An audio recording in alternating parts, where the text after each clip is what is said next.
So I'll request the indulgence of a few more extra minutes because that's something comprehensive to talk about. I'm not talking about technologies. For me, technologies are simply enablers.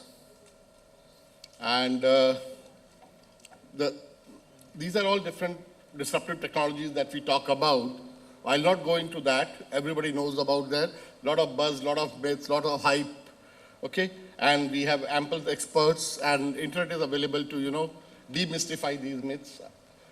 My focus is very simple. We'll start from technology and then see how they impact the utility as business. Because it's a utility week. Unless we talk about how the utilities can contextualize these new disruptive technology and leverage them, I think we'll be wasting each other's time anyway. So let's start with what is the technology. Technology, the way people like to call it, is anything that wasn't around when you were born. Well, I was born a long time back. I'm from a technology point of view. I have been designing systems with the vacuum tubes to now today. I'm also designing systems with the heterogeneous multi-core SoCs. So what does it mean? Then we have some very interesting term called most profound technologies. Now this is very interesting buzzword. What are the most profound technologies? And the definition really intrigued me when I read it first. They weave themselves into the fabric of everyday life until they become indistinguishable from it. What does it mean? It means that over a period of time, we start taking them for granted. Like, do we question availability of electricity, internet now? We start taking them for granted. It's a different thing. Still, 1.3 billion citizens on this earth still do not have access to electricity. But the rest of them, they take it for granted. Similarly, internet. So there have been so many technologies which they start as disruptive technologies, but over a period of time turn into the most profound technologies. Some wither away, some become really profound. Now, when you look at disruptive technologies, and it has become the new normal, what are they?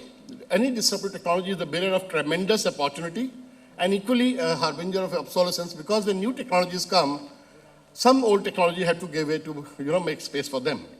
And technology's impact on our society and business is substantial, if not underestimated.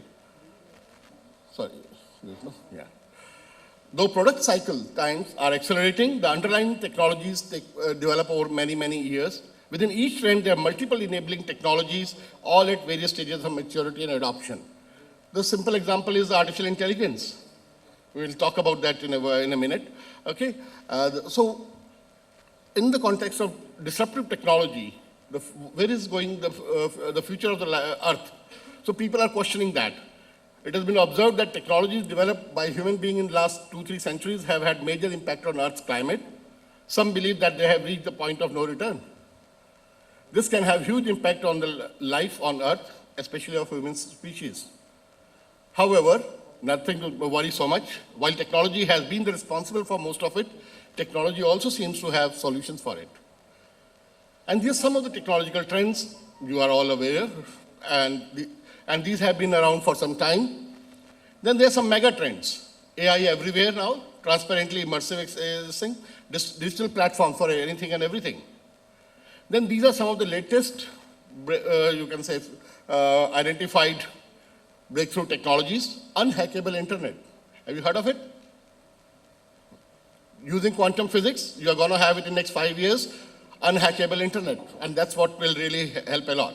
Hyper-personalized medicine, digital money, anti-aging drugs, AI-discovered molecules, satellite mega constellations for our Wi-Fi and our internet access, whatever you like to call, and tiny AI. What is tiny AI? AI moving right from cloud to the end devices, small SoCs, small processors, controllers, smart devices, having this thing. So it has to be very lightweight, very energy efficient, and still very, very agile and helpful to do all the kind of computation that you need run all the algorithms for AI to run that. Differential privacy, climate change. And now in India we are talking about $1 trillion digital economy. So it is all about digitalization. So many aspects, let's not get into. It is going so digital that tomorrow kids are going to ask whether I was downloaded. That's a very famous joke. Okay, no, you were born. Okay, tomorrow kids are not going to even know whether they were born.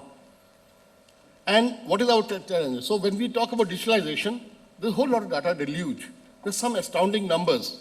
And this is still, I think, about a year back slide, which I prepared some time back. And look at some more figures. Mind-boggling, 2.5 petabyte data generated per minute. How do we handle all this?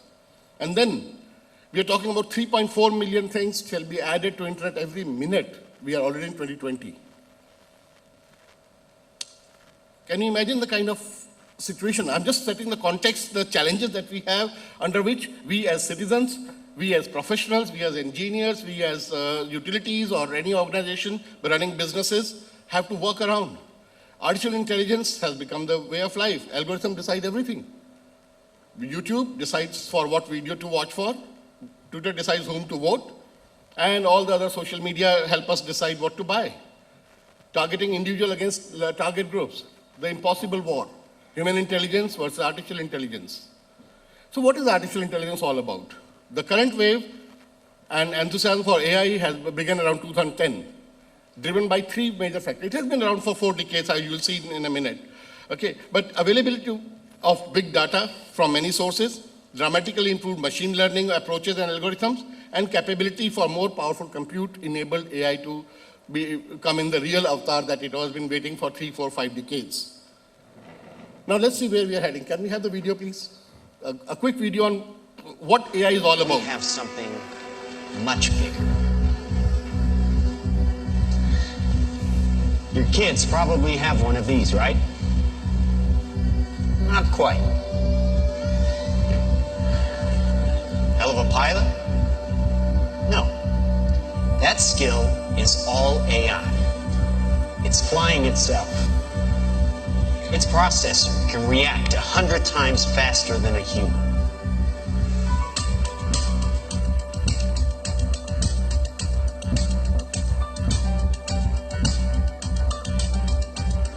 The stochastic motion is an anti-sniper feature.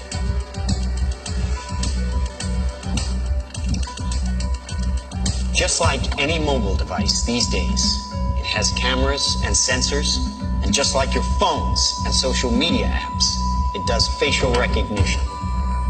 Inside here is 3 grams of shape explosive. This is how it works.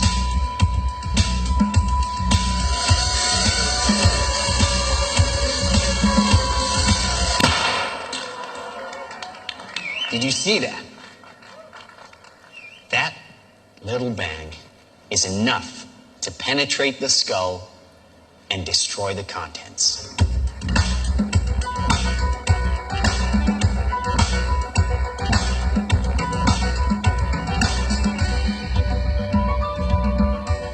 That is an airstrike of surgical precision. It's one of a range of products.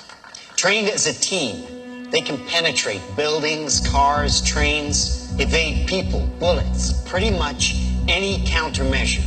They cannot be stopped. Now, I said this was big. Why? Because we are thinking big. Watch. A $25 million order now buys this. Enough to kill half a city. The bad half. Nuclear is obsolete. Take out your entire enemy, virtually risk-free. Just characterize him, release the swarm, and rest easy.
film is more than just speculation. It shows the results of integrating and miniaturizing technologies that we already have. I'm Stuart Russell, a professor of computer science at Berkeley. I've worked in AI for more than 35 years. Its potential to benefit humanity is enormous, even in defense. But allowing machines to choose to kill humans will be devastating to our security and freedom. Thousands of my fellow researchers agree. We have an opportunity to prevent the future you just saw, but the window to act is closing fast. Thank you. So is this the kind of AI we are looking for? Absolutely no. But again, this is also one of the aspects that AI can bring. Okay, that shows the capabilities, used positive or negative, that's up to us, mankind. So that brings on the ethical aspects again, which we will not delve into. But when we talk about India, we are Digital India, we are looking at a lot of great initiatives, and we are looking at 100 smart cities. And smart cities cannot transform unless our utilities are smart. And we are looking, when we talk about digital transformation, it's all about data. And see how data keeps on moving, and we have a lot of issues with the data. Perilous journey, yeah. I'm just starting. Now, that's why I asked for indulgence that now my time can start, because I'm going to talk, okay, I'll just try to, okay. So, we have a lot of challenges, security, then because of these so many issues, and we are talking about a lot of this thing, but when we talk about these new disruptive technologies, whether M2M2, IoT, LTE, and 5G evolution, or big data, artificial intelligence, quantum computing evolution, and there are so many other enabling technologies and paradigms. IoT use case already ready. We are talking about a lot of technologies in support of business evolution. 5G is there, but coming to utilities. Are smart utilities enough? No. Sustainable and secure and even resilient utilities are the need of the hour. And they're all going through these three kind of transformations. One is the improvement of infrastructure to make it resilient and sustainable, addition of digital layer to make it smart, and business process transformation to actually capitalize all the investments. And how do we accelerate and de-risk this transformation journey? That's what the basic thought is. There are so many strategic approaches and thought process that has gone into building a strategy. You can review the slide deck later on. So, but you see the core, it comes to the data. A lot of initiatives that utilities should take on standardizations, on defining the KPIs properly before really, we start deploying things without doing our homework. The basic key message behind all these, you can say, points is that do we do the homework? And the genesis of smart utility is what? Sustainability is the true destination and resilience is its core characteristics. Smart is merely an accelerator. And standards, they actually form the chromosome of the smart infrastructure. And we are dealing with data. I will ask you to conclude. Yes. Thank you. So what we are looking at is, when we talk about data and AI, leveraging AI here, so we need to have a lot of systematic approach, which I'll just brush through. But what it comes down to, you need to come up with a proper architecture. Okay? And if you look at typical simplified view of the ICT architecture of any utility, and you now look at how do we manage the information, how does the data flow, and this is a typical data layer architecture I'm focusing on, the typical this thing. But now when you want to use AI, ML, all those techniques, you need to first, depending on what level of AI you are going to use, you need to modify that. Just see the AI platform. It has to be an integral part of the digital layer of the ICT architecture. You cannot simply patch on AI engine and, okay, I'll use the TensorFlow, for this I'll use the hypervisor, for this I'll use the hyperledger, and all those kind of, or I'll use Watson to do this. No, you cannot. You need to have a proper homework done with the architecture. And how do you use? There are so many applications. Robots can be used in maintenance in hazardous areas. Robotic process automation can be used for CRM. Digital twin, simulation before deployment. Augmented reality, training and skilling of workforces. Blockchain, building trust platform for security as well as financial applications. 3D printing, creating critical components and parts for urgent service requirement. IoT, and there are so many such applications we can talk about where we can leverage. So the basic message is we need to have a comprehensive homework, a framework, an architecture, and then identify a placeholder for each disruptive technology to leverage. With that, I'd like to close. Thank you very much.